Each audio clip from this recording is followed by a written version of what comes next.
Hello, my name is Shasta Roberts, and welcome to another week of my book club.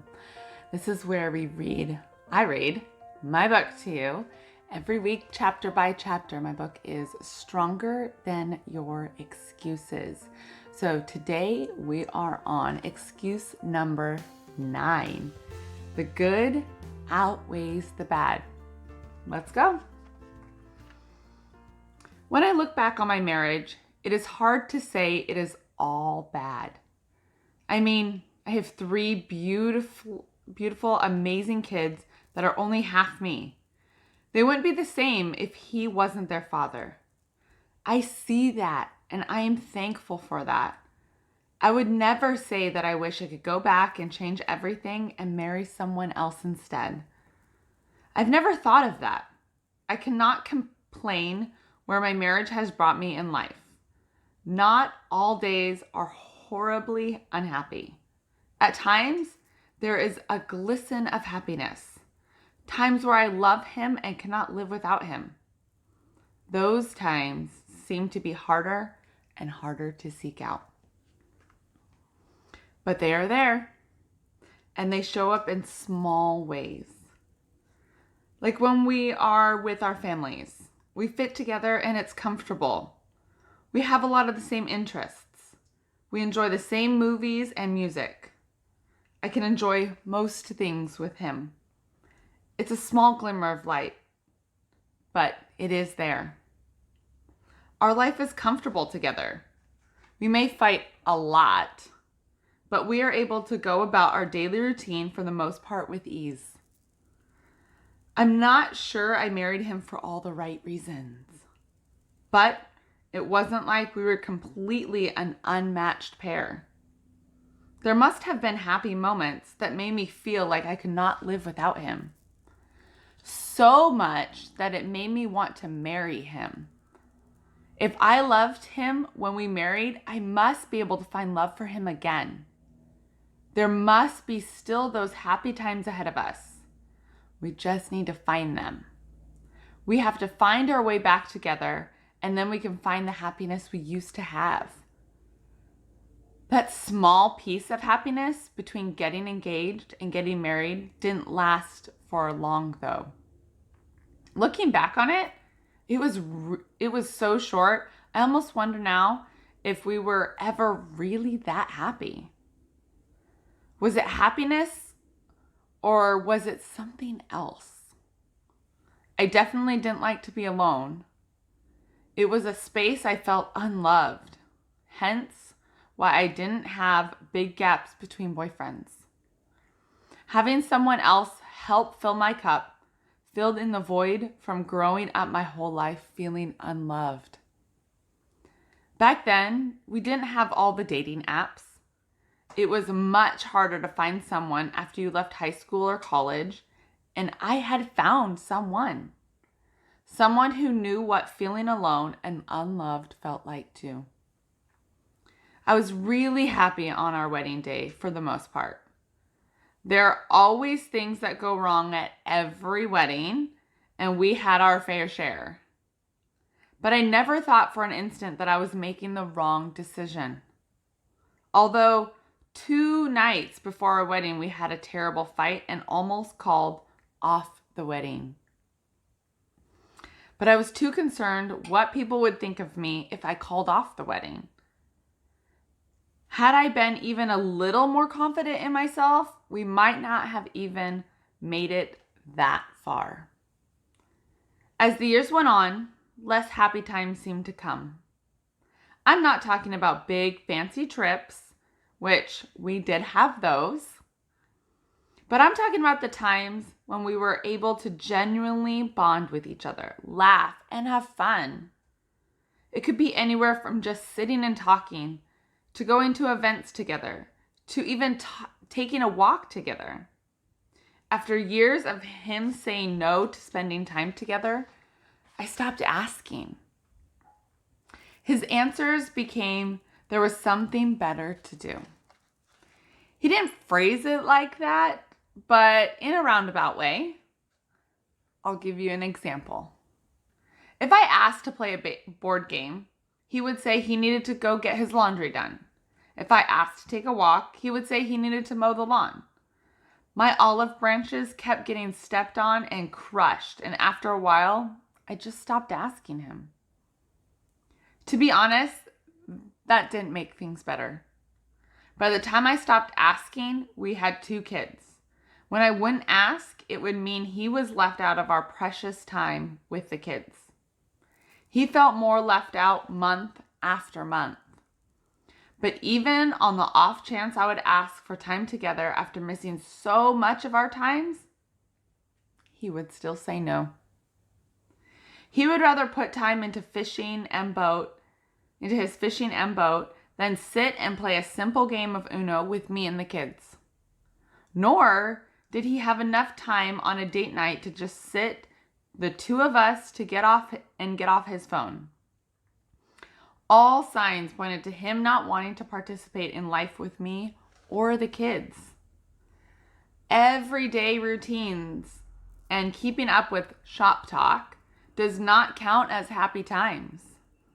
They are necessary, but not times you will look back years from now and remember, if I cannot think of the last time we laughed or the last time he made me smile, we have a problem. Aren't all the good times supposed to outweigh the bad times? They probably do if I took count. But we don't take count. Only the most prominent times stay at the top of our thoughts. I wish I could say it is the happy thought for me, but I cannot. The things I think about are how much we fight, how much our kids see us fight. We can be a great team together, but that is not enough to sustain a marriage. When I look back on the times when we were the happiest, they were the times we didn't love ourselves. We didn't have a financially stable life. This was up until my second son was born. Both of us were overweight and never worked out. I had given up on dancing because I could not find anywhere in Boise, where we lived at the time, that I liked. I also didn't love myself enough to want to get out and do things on my own. I was the most depressed I had ever been with myself personally, and yet I was okay with it all. I was okay living in misery. My future didn't look bright, but we had each other. We still fought, just not anywhere like we fight now. We've always fought as a couple. I don't know another way. I grew up with my parents fighting on almost a daily basis, so it didn't seem weird to me that we did. It wasn't until we moved to Washington that things started to get bad. For the first 2 years we lived in Washington, I made the most money. And not by a little, by quite a lot. It did not change anything with man versus woman roles. I still had to take the kids to and from daycare, cook dinner, clean the house, do the bills, and laundry. I made more than him and worked almost just as much as him, yet I still had to take care of all of the woman duties. I'm not saying that I shouldn't have to do my share of the work because I made more money. I'm saying that I didn't even get to share the workload. It has always been on my shoulders. From day one of us dating, I was shoved into the normal woman gender role. I never had a choice in this. Although I said it wasn't fair and complained about how I hated some of the things, he would tell me it is my job. I am a woman who hates to cook. I will clean if I never have to cook. I never grew up learning how to actually cook, just how to prepare something out of a box. Most of my cooking skills I actually learned from my husband. As soon as we married, he made it my sole responsibility to cook us dinner. He would tell me, I have been thinking about dinner all day. Why haven't you? After being pushed into something I never asked for or wanted, I turned from not liking to cook to hating to cook. It was only well after we had kids that I started to want a healthy life. I haven't turned my hate for cooking completely around yet, but it's more like a dislike now. I had to learn to love cooking for myself and the kids. I learned to stop caring if every night I had a good meal on the table and ignore my husband's comments about how I needed to be better. That is just one of my many flaws in our marriage, but that's all I remember. In all of the 10 years, I cannot count happy times on all my fingers. The big difference in our life once we moved to Washington. Since we started out as friends with benefits, we never had to create a relationship. Prior to kids, we were able to live together but have separate lives. Our troubles were easier to manage and less noticeable. After our oldest son was 1 and we moved to Washington, everything started to change because I started to change here. I think I've changed for the better. I finally loved to leave the house. I would take my kids anywhere. Let's go for a walk. Let's go to the park. Let's go to the festival. Whatever was going on, I wanted to be a part of it. I grew into the mom I dreamed I could be. I didn't start out as a great mom I would say I am today. I started out yelling and spanking from the get-go. That is not who I wanted to be. That was all I knew. I started to realize I hadn't been happy most of my life. I found the girl that was lost back in high school again. I learned how to love life and forgive myself through my kids. They picked me up and molded me back into myself again. They changed me into the person I want to be, the person I envisioned in my dream. I was a different person because of them. I'm not fully to the person I want to be, but I'm on the path there and I keep growing each year. Closer and closer. Writing this book made me really look back and search for the happy times my mind said there was. But the more I searched, the less I found. Have I been naive this whole time thinking we had a blissful relationship at some point? The times I've been telling myself were once there were really never there in the first place. We have never dated each other, not prior to marriage or during marriage. If we did go on a date, it mostly consisted of dinner and a movie. But that is not what dating someone looks like. When you're dating someone, you have the intent to make a connection with them on more than just a physical level. Going out to dinner can be a great time to talk and get to pay close attention to each other. Going to the movies, on the other hand, shares no emotions with each other. Your attention is on the screen. Our dinners were not a connecting time. He was distracted on his phone most of the time, except when he was eating. We never used those times wisely to reconnect. We never learned how to connect with each other because we skipped that part when we were dating. We assumed we knew each other because we were sleeping together. But that is far from the truth. What took away my peace was the lack of help I received from him. All I wanted was him to help with life that was half his.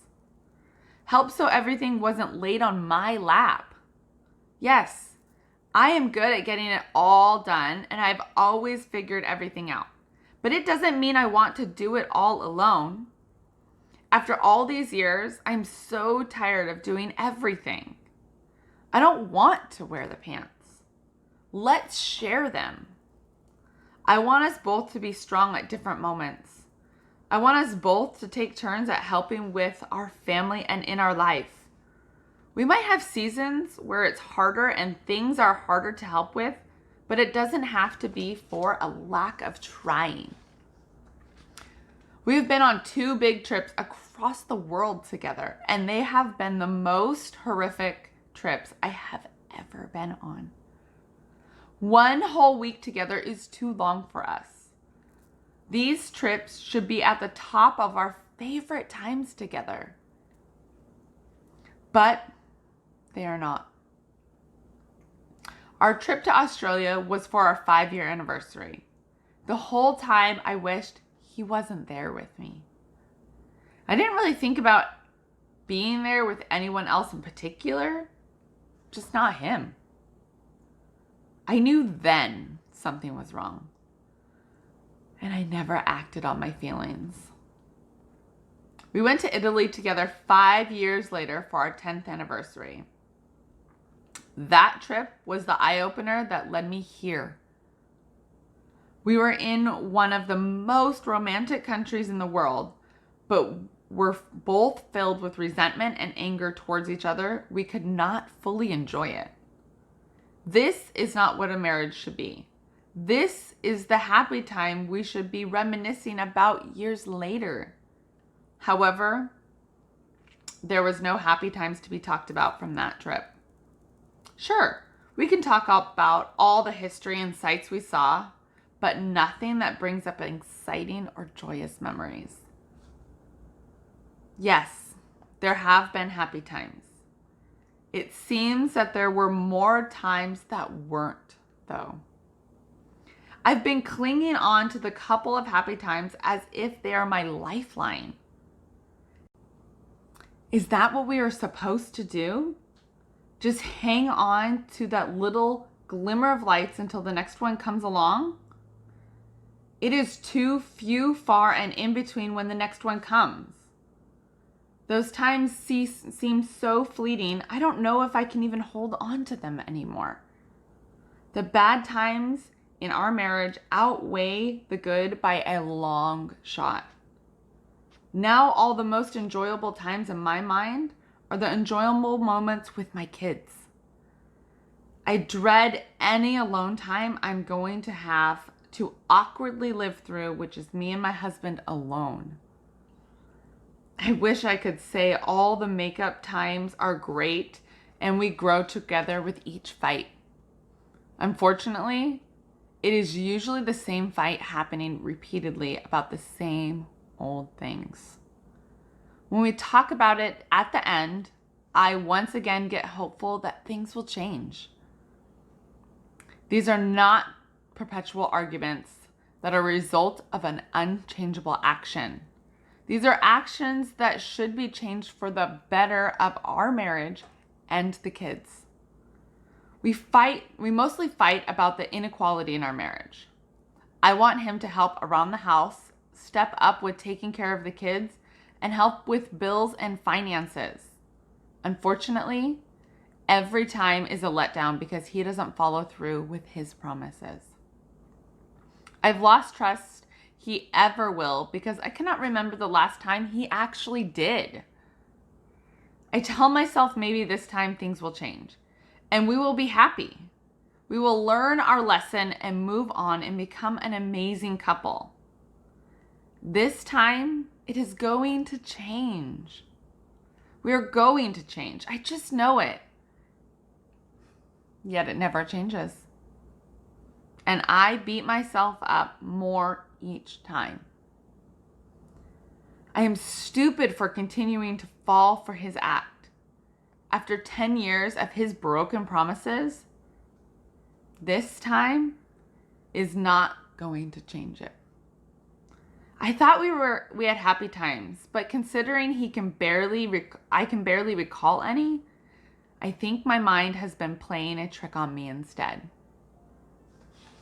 All right, so that is excuse number 9. The good outweighs the bad. Thank you for joining me for another week of book club. Make sure that you hit that thumbs up, Leave a comment down below so I know what you think of the chapter. Subscribe to my channel and hit that notification bell, and that will notify you every week when I post a new chapter of the book. We are getting through it. We're about a third of the way through, so I can't wait to join you guys next week for another chapter of my book, Stronger Than Your Excuses. Bye.